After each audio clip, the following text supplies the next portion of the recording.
Hi, everybody. Thank you for having me. It's such an honor to be here. I've been to speak at USC before, but this is my first time speaking at Roski, where I graduated with a major in drawing and painting in 2007. It's amazing to visit this campus. It's beautiful. Yeah, I mean, I feel so indebted to USC for my overall education. I mean, my favorite classes were Chinese religions, my gender studies, men and masculinity class, which is really amazing, and FA 150 for those of you who are undergrads here taking that. I mean, that class was the first time I was ever introduced to, Frantz Fanon, bell hooks, Edward Said, Black, queer, feminist, Palestinian thinkers who were saying things that I always kind of knew but didn't have words for. So I really am grateful to be back here to speak with you all. I'm going to open with an anecdote about I normally come to USC and I normally give talks about my film directing, but I was really excited to do this talk because it's now a chance for me to talk about my fine art and my personal art practice. And I'm going to open with an anecdote about my senior year here at USC and like a stroke of artist block that I had that year. I came to USC first with an emphasis in drawing. I just really wanted to take figure drawing super seriously. I wanted to be an animator. I wanted to work in visual effects. I wanted to work somehow in film. And I just knew that I wanted to be good at drawing. And I think I think there's a part of me that kind of is a traditionalist. I do believe that mastering a specific discipline is a good exercise in taking something to the end of the line and seeing how far you can go. But of course, I'm in school learning about like the Western art canon and, oh no, figuration's dead. I can't do figures anymore. And I start like scribbling on the walls and doing like abstract work and trying to, I don't know, I'm like playing with fibers on the wall. And I felt kind of like really deep in the theory and deep in what I was learning. And for those of you who, I think, is Watt Hall still there on campus? Lyndhurst Gallery was like our main gallery, and there wasn't enough space or time for everyone to have a solo show. I was really dreaming to have a solo show, it just wasn't available. So I was really bummed. And then finally in my senior year drawing class, they were like, hey, there's this glass case in the hallway. You guys can have this glass case, and like, here's your piece of white wall where you can put whatever you want. And I was like, oh, great, I can finally put my work up here. And then they gave us like one night to install it, and I was like, I have no idea what I want to put on this white wall. I suddenly became super afraid because I think I was really afraid of the idea of art as self-expression. I think there was like this like bitter, cold part of me that was like, oh, that's trite. I think I thought it was self-indulgent. And maybe it's also, given the weight of everything we were learning at the time, I felt very much that art had to be about big ideas. And I was afraid that my ideas were too small. And I basically like agonized there all night, not knowing what to do. This is me in 2007, just like agonizing in front of this wall. I honestly gave up. It got late. I did a shitty scribble, like doodle on the wall. And the next day, my professor and all the students were like, what the hell is this? It was a total failure. I really, so anticlimactic for, I think drawing and making things was my passion growing up. I never stopped making things, and for this one moment, my senior year, I had just senioritis and I didn't know what to do or say. I was really torn up about it. And then later that semester, I was finishing up my last painting class, and one of my classmates, she had made these paintings with her own blood. So much blood. And everyone in the class was like freaking out. Everyone was like, oh my God, this is so much blood. Are you okay? Can you be doing this? Should you be doing this? Do we need to call for help? And everyone in the class like got in heated debate about it, and the professor was like, shrugged, and he was like, guys, when she graduates from here, she can make paintings out of whatever she wants. So if she wants to bleed for her work, then she can bleed for her work. And at that moment, it dawned on me that I wasn't bleeding anything for my work. I wasn't embodied in my work at all. And so the last piece I made senior year, I went back to making figures. I made these like paper mache dummies. And I realized, again, that in order to bleed for your work, you need a body. You need to embody your work. And at that time, I was in my early 20s. I was craving love.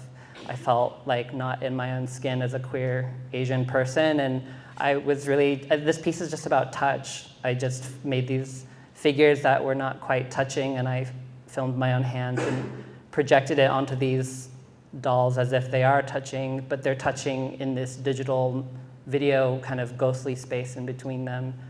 And I think this was maybe a first step in locating my vulnerability at all in my craft. And that's a lesson that I've learned over and over and over again, is how to be vulnerable. So I was originally going to start with this talk by titling it "How to Bleed for Your Artwork," but I thought that was a bit explicit. So I'm going to say, how do you fully embody your art practice? Or this, to follow up with that, I really like this quote by George Bataille. "The body never ceases to be haunted. It is never a thing except virtually. Spirit is more present than ever. The body that has betrayed it reveals it more clearly than when it served it." Or as another way to say it, you can't have a body if it's not haunted by spirit. Spirit informs body, and vice versa. And so I'm going to be kind of talking about that as I go through my work. 5 years after graduating, it was the recession in 2007 and 8. I made a short film, and it went viral on YouTube. And that gave me an opportunity to direct music videos and commercials. And my heroes at the time were people like Spike Jonze and Chris Cunningham, filmmakers who lived somewhere between the art space and film. And I was also just a music lover. And so I made like really low budget indie music videos and bad commercials and tried to fund my practice that way. But 5 years into this, I wasn't really happy. I just was more getting my hands dirty and playing. And I think I realized this is some puppetry that I was doing in some of my music videos. And I was like a big Jim Henson nerd as a kid. I loved puppetry because it was a way of being physically present and performing without being there. I also think I was like consciously objecting to the austere male minimalism that I was taught in school, and I was really attracted to the soft fluffiness and maximalism of other queer and women artists that I was really a fan of at the time. And I think that making things commercially was an exercise in exploring. But finally in 2011, I was like, you know what, I'm going to take a break. I'm going to do a Kickstarter, and I'm just going to make an art film. And I just began drawing again. Because drawing, it's the most, again, it's a way of just finding play again and not being afraid to just make some sketches. And I don't know what this film is about, but I'm going to draw it out first. And these drawings became these puppets, and they became these costumes. And I made this art film in 2012 and released it during the Vimeo era. Sorry, I'm just turning that down a bit. And I realized it was kind of a continuation of that video projection piece where it's about, it's about multiple characters, or human and non-human, that are kind of converging and touching each other and forming this single kind of consciousness. And I wanted it to be visually stunning, and I wanted it to be fun and playful. And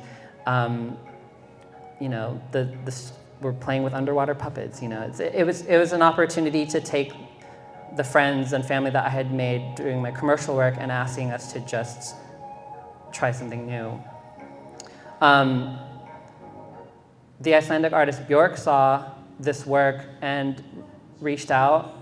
And this became our first collaboration, which was a music video for her song Mutual Core. It was commissioned by the Museum of Contemporary Art here in LA. And this was the beginning of what would become a 10-year-long collaboration with her. And again, it was this opportunity to weave things I loved, puppetry, maximalism, to make rocks lick each other and slam together in a really erotic way. And you know, it was yeah, an exercise in animism and bringing spirit to these inanimate objects. And while I was doing that video work, I was also continuing to do my own video art practice. This is a piece called Flesh Nest. It's a multi-channel video installation. And I was just really inspired by the way, sorry, I'm going to turn this down a little bit. It's kind of loud. I was really interested in like digital internet infrastructure and how opaque it is to all of us still to this day. I was reading a book by this author named Ingrid Burrington who is talking about how the infrastructure of the internet is often portrayed in almost like religious metaphysical terms. You know, where we kind of look at this internet highway of zeros and ones in this very like ephemeral way, but really the internet is just a bunch of like wires and cables and actual like servers and warehouses with an actual carbon footprint. And I was really interested in basically making kind of a divine comedy, you know, like a digital afterlife where we could have the spaghetti rat's nest physical kind of drippiness of the internet on full display. And so I think in this quest to like combine the digital and the physical, I was also maybe getting tired of visual effects also and just really wanting to work more with performers. This was, and also maybe wanting to engage more with my own heritage. Up until this point, I made this in 2014 actually. You know, it wasn't really safe or cool to talk about your heritage at this time. Like I didn't want to, I grew up in a household where, you know, like, my mom was very active. My mom was an activist. She was one of the first Asian American social workers here in Los Angeles. And she would take me to like Asian American film festivals and stuff. And I think growing up, I took it for granted and I didn't want to be pigeonholed. So I was afraid to discuss my heritage, but I was interested at this point in finding the things I did like. And I thought Chinese lion dance was awesome and I loved the shamanic roots of it. And I was really inspired by this idea of hiding and concealing the body under this veil at the same time. And I was also really interested in ritual. I grew up in a really religious Christian household. And so I wanted to create my own ritual. And I collaborated with these really talented flex artists from Brooklyn and made this multi-channel video installation called Interstice. And I think it was through this combination of dance, of technology, motion capture, that fed back into the music and commercial work. This was another piece I did with Bjork in 2017, where we created this ballet of these kind of genderless cyborg avatars that are inspired by chakras and Vedic spiritualism and Kundalini lines, and you know, applying the kind of mathematics of those shapes to these avatars, you know, inspired by toroids and these mathematical models called hop vibrations that form the same shapes that Kundalini lines make. And so I think it was great practice, again, to feed my personal work into the film work and vice versa.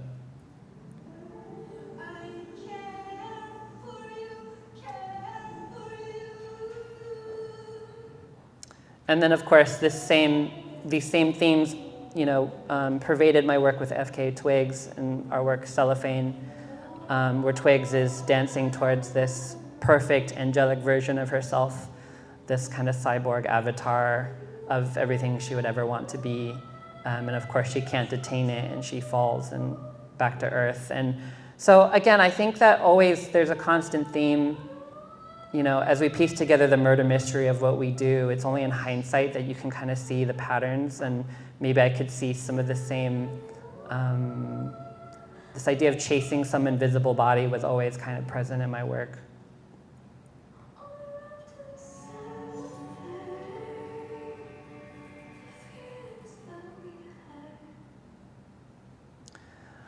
That's a quick survey of some of the film work I do, but really the engine behind all of this is a daily practice of cultivating some form of like daily meditation. And during the time of doing a lot of this film work, film is so expensive. It's so slow, painful, collaborative, unpredictable.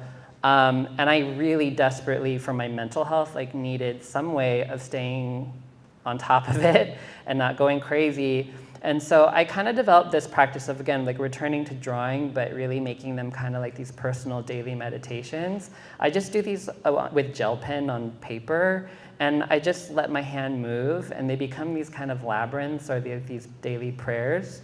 I kind of think of them almost like talismans, or I call them house spells, because they accumulate and I just put them around my house.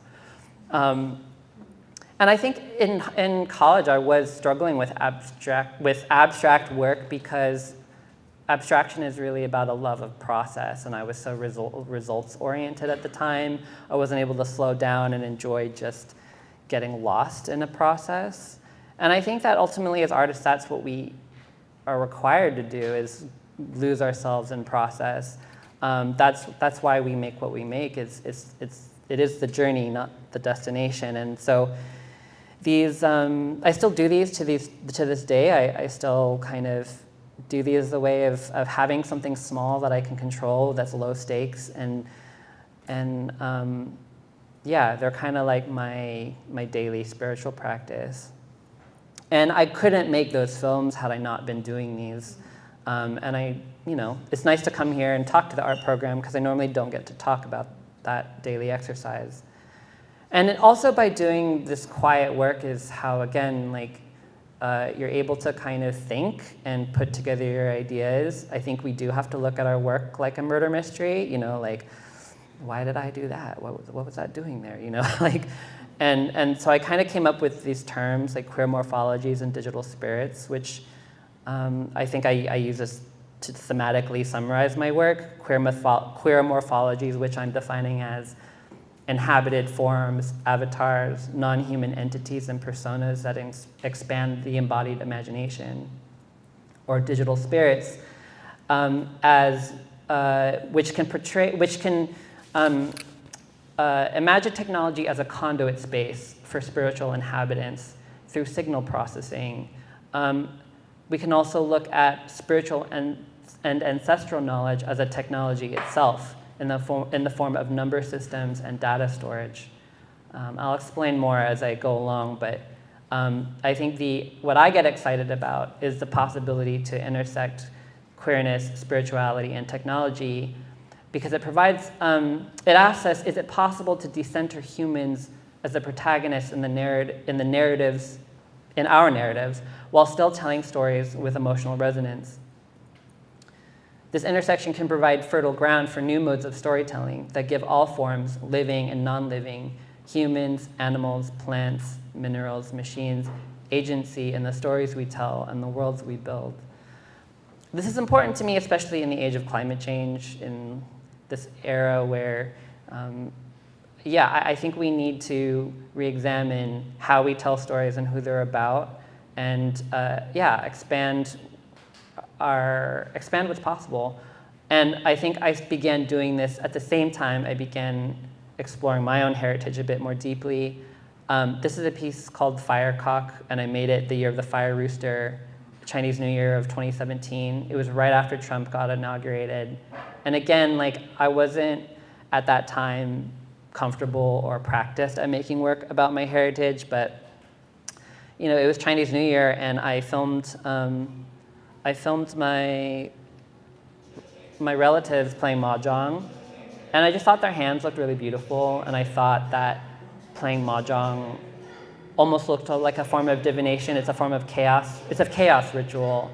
And the Chinese god, Guan Yu, that you saw in the previous slide, he's the Chinese god of war and also the Chinese god of business. And if you go to any Chinese restaurant or whatever, you'll see a statue there. And my family had a Chinese restaurant in Gardena for 40 years. And we had a giant Guan Yu statue above the filing cabinet.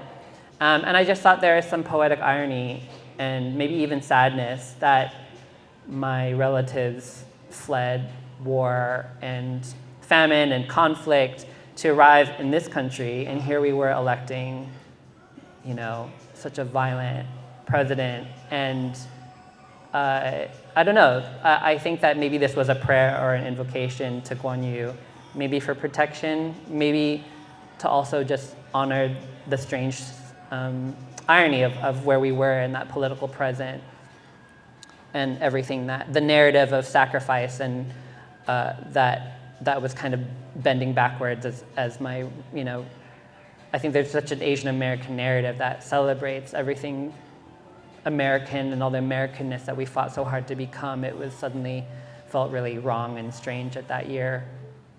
And I also began looking more at other diasporic artists around me and seeing what they were making and being in conversation with them. This is a contemporary artist and friend of mine named Lawrence Leck. And he made a really critical video essay in 2016 called Sino-Futurism, a term which certainly owes itself to Afrofuturism. But he made this video essay in which he reimagines China as a post-human intelligence. And this video essay imagines this intelligence as one that operates on the things that modern China is so good at, which is, computing power, its gaming culture, its ability to its culture of copying Western technologies and products and making them more or less efficient, and also China's massive labor force.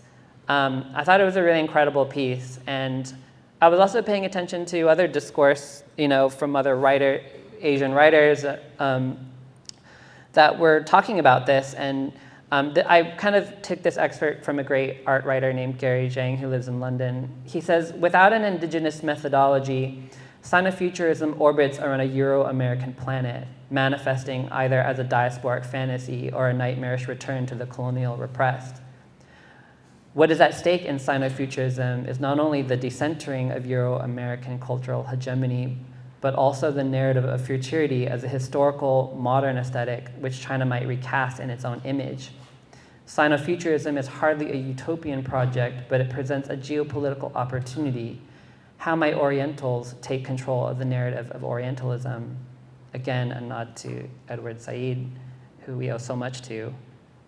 And this is what I kind of riffed on as my own definition of Sino-Futurism, as an aesthetic practice and philosophy for constructing reimagined histories and speculative futures for Sino-diaspora.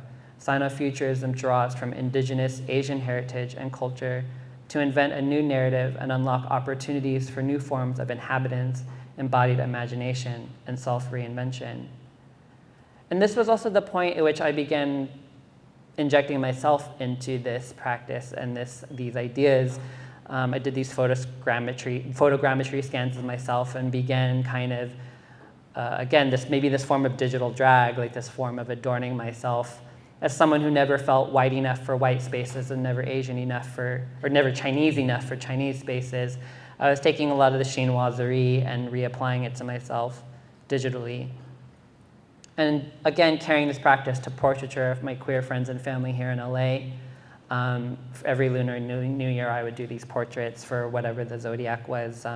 Like this is the year of the water rabbit, or this year, the year of the wood dragon. And in making these portraits, I would always end up with a wealth of digital sculptures that accompanied them.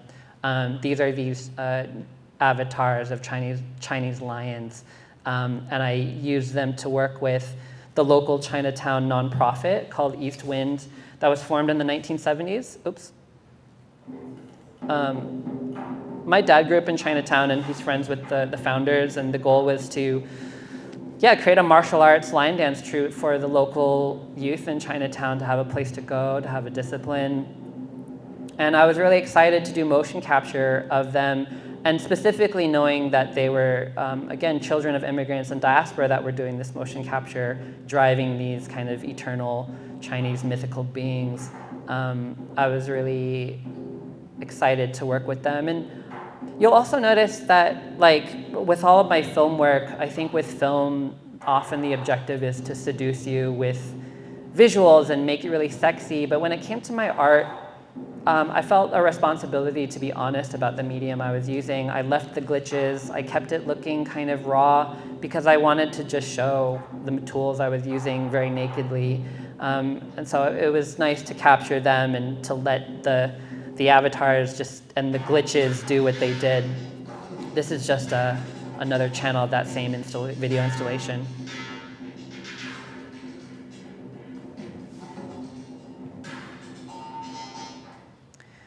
As I dove further into my research, I found this great book by Alvin Enghui Lim called Digital Spirits in Religion and Media, Possession and Performance. I got really excited when I saw this book and really geeked out about it because there's one chapter called Cybernetic Deities where he talks about the 9 Emperor Gods Festival in Singapore, which actually just happened this October. It happens every fall. And it's a festival where they worship these emperor gods, but he talks about the use of technology and how pervasive it is and how really just non-exclusive the folks are about using drones, social media, digital video recording, live streaming, like for the distribution of talismans and blessings and prayers. Technology is seamlessly woven into the use of this festival. And he relates the use of technology, or he relates the religious memory and tradition in these festivals to the very act of computing itself. For example, in this festival, people would write prayers down and put them on paper boats to be burned as they cast them off into the ocean. And in a way, that physical act of writing a prayer and then sending it off into the unknown, it's kind of like sitting down at a computer and mechanically tapping a button, sending a signal or a command into the ether and not quite knowing what you're going to get back. There is a God in the machine, you might say, a chaos factor in which we don't know what we're going to get. And we especially experience that now with AI. And he even talks about altars themselves as being like computer interfaces. This is actually my family's ancestral altar in my mom's ancestral house in Toisan, which is a small village in Guangdong province. The house is empty, but we upkeep it for the ancestors, and the only thing upstairs is this altar, and it is a form of data storage when you look at the ancestral knowledge inscribed on the tablets. I'm really fascinated by the theatrics of the adornment and the fetishization of gold that's so pervasive in Chinese culture. And I began creating my own digital altars, almost like they are kind of like Stargate sci-fi portals. And I began thinking about, okay, how can I use the body as well as a portal? This is the Taoist map of the human body called Neijing 2, which maps out the flow of qi from the sacrum to the crown. And in this map, it uses the body as a metaphor, as a series of landscapes, architecture, temples, and kind of a labyrinth for deities to exist in all the parts of our body. And I thought this was like a beautiful way of mapping Taoist technology onto the body. And so I started to literally do the same thing on myself, using myself for self-portraiture and literalizing the idea of an ancestral tree as a form of technology. Maybe like it's actually mapped onto me, or it's cabled into my cranium, or maybe the mythological kind of Chinese pearl. You always see like Chinese dragons chasing that pearl of wisdom. Maybe that could be like a knowledge source or a server that's plugged into my cranium, and the Chinese symbol for longevity is almost like a dongle connected to my skull. And so I kind of just began literalizing or finding ways outside of film to tell story in photographs. Here on the left, maybe a Buddhist sutra could be almost like a protective invisibility cloak. And I also continued to dive deeper into Chinese mythology, which was, I wasn't really aware of growing up as a third generation kid. And so I found out about the 4 dragon kings in Chinese mythology, how each one corresponds with a cardinal direction and a Taoist color. And I was thinking about Taoist magic itself as a technology. The talismans and inscriptions of ink you see here on the bottom. I found this great book that decodes a lot of these talismans. And so I created this sci-fi narrative of like, what if the Dragon Kings were still alive, and what if they're time traveling into the far future, and they're using Taoist magic as the vehicle that allows them to travel through time and space. And I kind of, again, maybe put myself in the role of performing these characters, and then I would take the avatars and the talismans, digitize and upload them onto Sketchfab, which is like a free 3D sculpture social network that you can upload the stuff to. So I was trying to find ways to re-immortalize these things and put them on the internet, and finding ways to perform them. And of course, this stuff, as a film director, bringing this back into my more narrative work, I began weaving Chinese mythology into this short film I did, which was commissioned by the London culture platform Nowness, called Kiss of the Rabbit God. It's a 15-minute short film. And I was inspired by the Aztec god Xochipilli, who is the Aztec god of flowers and the patron deity of homosexuality. And I was asking myself, is there not a Chinese equivalent? And so I found the rabbit god, who is worshipped in Taipei. I had the pleasure of visiting the temple and showing the film there. And they actually told me, they were like, the rabbit god brought you here. And it was pretty cool. And I decided to reinvent the rabbit god as like this K-pop star that visits this Chinese busboy at night and leads him on a journey of sexual awakening and discovery. And I wanted to set it in the restaurant, in a Chinese restaurant like the Cantonese one that my family had for 40 years in Gardena. This is actually footage from our Chinese restaurant on the last day of operating in 2006. That's my grandmother. We had people fly in from out of town to have our egg rolls one more time. And you know, it's a complicated space. My mom did not like working there. It was a place where she sacrificed a lot. And it was a place that I just remember sitting in the back office a lot, and the smells and the tastes and the senses of that place still, I think, live with me, and I wanted to put them in this film. And there's a film theorist named Laura Marks who says that intercultural cinema relies on these reservoirs of cultural symbolism and these body sense memories because, you know, as artists, our job is to speak the unspeakable, and we have to kind of pay attention to those body sense memories. Again, embodying your work, how can you bring those sense memories into the work you're making? I'm going to end just showing you the last scene of the film, where it's basically a love scene between the rabbit god and my main character. And the rabbit god is narrating one of the most famous and oldest Chinese queer folk tales. Oops.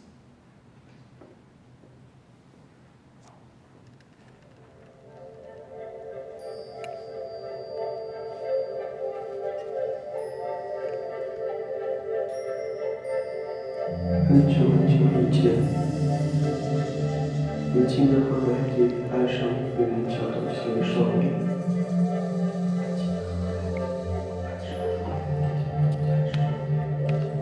他们成为无悔的恋人，夜夜共枕眠。沿着海底早晨送来，很久前睡在地上。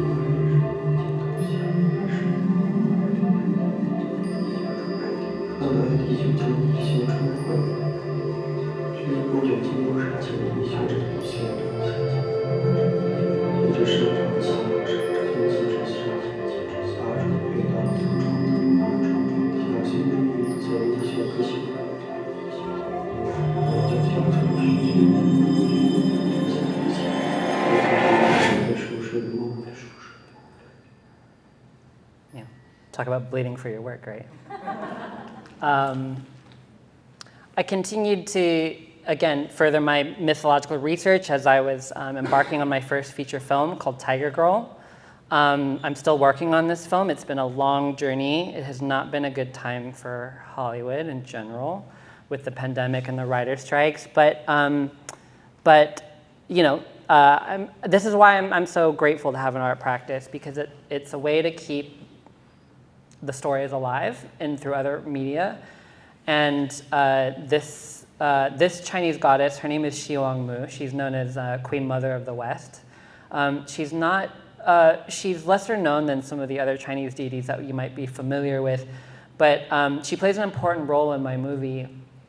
And she's first described in an old Chinese text called the Classic of Mountains and Seas as a tiger woman, as a hybrid woman that's with a leopard tail and tiger's teeth. And she lives in these like feral mountains out in western China called the Kunlun Mountains, which are kind of thought to be where heaven and earth meet.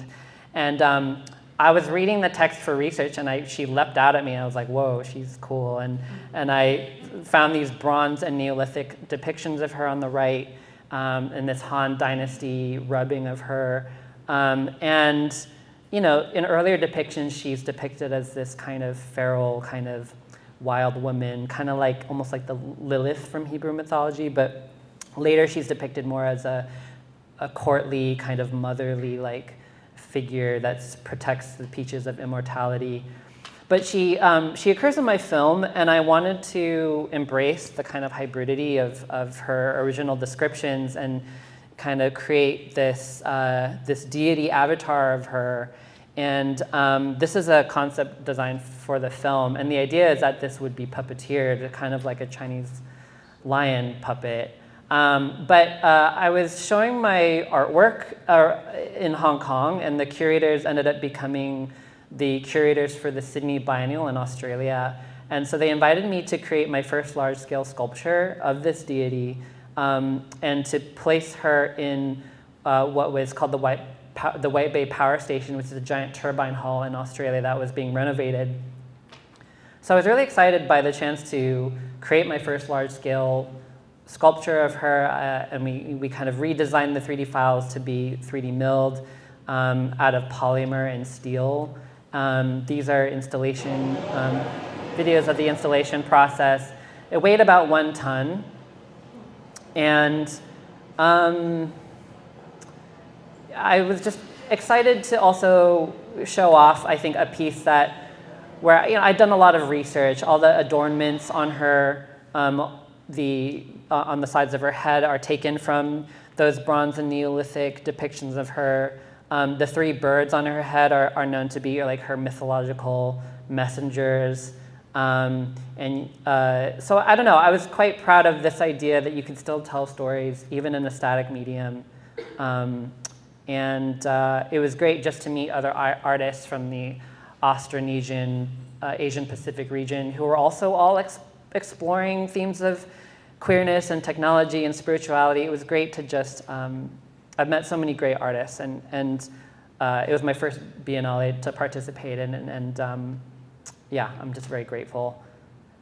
I'm gonna end with this last piece. It's one of my latest digital pieces, and how, you know, it kind of relates also to my grandfather who you see here on the left. This is my paternal grandfather, Huang. He was a really interesting guy. He was a professor at Columbia University. He spoke 5 languages. He was like pen pals with Bertrand Russell. He was a Tai Chi master and an I Ching scholar. And I actually found his book. He wrote a book on Tai Chi, and it opens with this cosmological Taoist map. And I thought this map was really beautiful, and it made me think about Alvin Lim's book again, Digital Spirits and Religion Media, how Taoism and these cosmological designs are a form of technology. And it also kind of reminded me of some of my drawings. I really just love, I think, cosmological imagery and maps, and it made me think about, again, about the I Ching as a technology. And for those of you who don't know what the I Ching is, it's a form of Chinese tarot. It's a form of divination where you ask the I Ching a question, and you throw down coins or sticks. And then as you do that, you can form these trigrams that you see here in the center. You may recognize the trigrams from the Korean flag. The trigrams can combine to form 64 hexagrams, and each of those 64 hexagrams correspond with a Chinese parable or poem or truth about life. And I'm really, and this is basically a form of binary code, as you can see on the right, how each of these trigrams relates to a pattern of 1s and 0s. This is not unique to Asia. There's also, like, for example, West African practices like Ifa or Odu, which is also a form of divination with pine nuts that also corresponds to a number system that is also exponential. So I'm really interested in this idea of exponents and how they can be used poetically to access ancestral knowledge.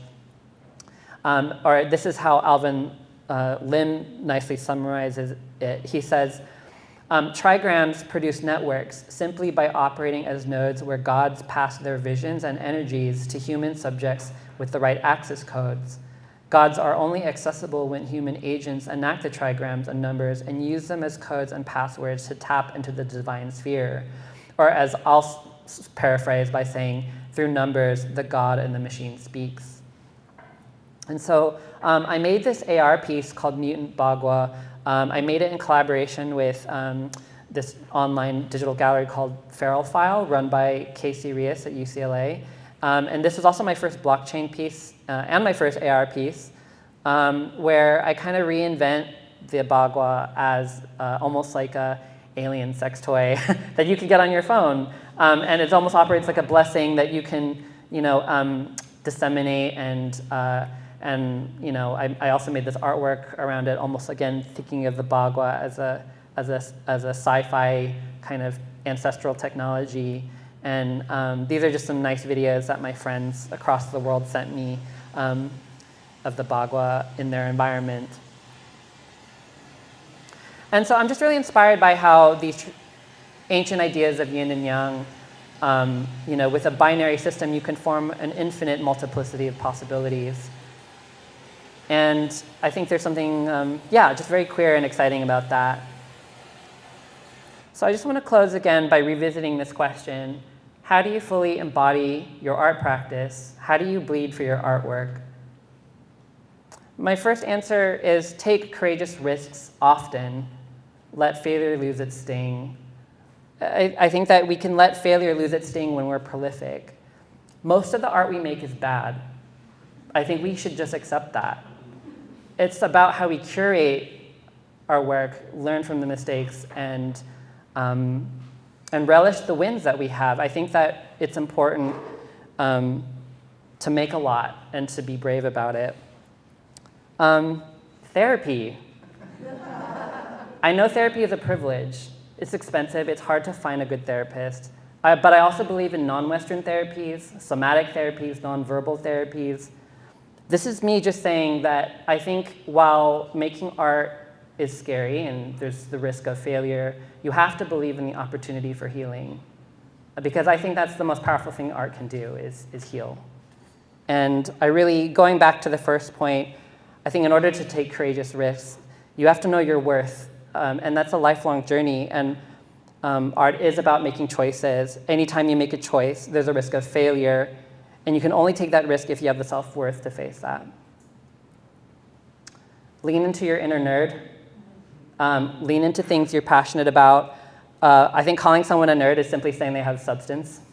And I think you should lean into your substance, lean into your curiosity, your inner geek, and really soak in the things that make you happy and give you pleasure. I think it's really hard to give yourself permission to do that. And I really think we are ultimately what we love.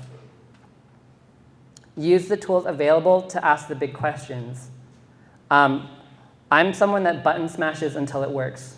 I'm bad at following tutorials. I encourage you to break your tools, push them to their limit, not just to find out what you can do with them, but to really ask emotionally what you're trying to get at with them. Because I will say, as a filmmaker and working in commercial spaces, I'm keenly aware of how expensive art making is emotionally and the time and resources it takes to make something. There's a part of me that feels like if you can't make people laugh or cry with it, then what are you trying to emotionally make people feel? And I think that's a question you should ask yourself every time you make something. Because Celine Sciamma says that art is a transmission of intimacies. And so what is the intimacy you're trying to transmit? And I just want to remind us that our ancestors are not behind us, but ahead of us. I think our culture and our heritage are not ever really, rarely, they're never monolithic. I think we need to embrace syncretism, hybridism. I think we're all displaced in some form in the modern world. And there are rivers that go back and lead us to our biggest questions, but it starts by tracing back our ancestry. It was Terence Nance who said, our ancestors don't see us if we don't see them. And I believe that they leave behind knowledge in the form of numbers that when combined reveal an infinite spectrum of possibilities. Or as Lao Tzu riffed 2,000 years ago, the Tao produced the one produced the two produced the three, and the three produced the 10,000 things. Thank you very much.